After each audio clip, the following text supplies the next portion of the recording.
Mesihler hökmünde mirasımıza düşünmeyin doğası. Efesliler 1:17-23.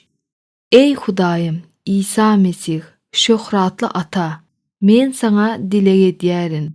Sen bize, seni has oňa tanap bilmemiz için bize mukaddes ruhun akyldarlygyny hem ilhamyny ber.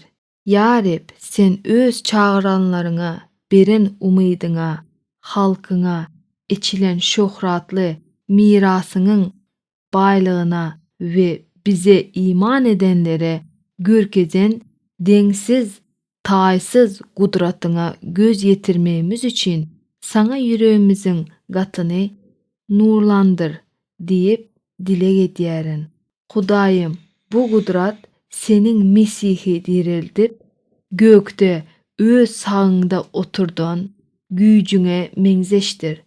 Sen Mesihi ähli hökümdarlykdan, ihtiýarlykdan, güç gudratdan we agalykdan şeýlehem diňe bu döwürde däl, eýsem geljek döwürde de tutuljak her bir atdan has ýokary goýduň.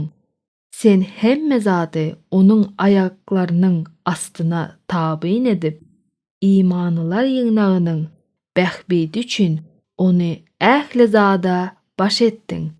İmanlılar ýygnagy Mesihiň bedenidir. Ähli zady sende jemleýän Mesih bilen doldurulandyr.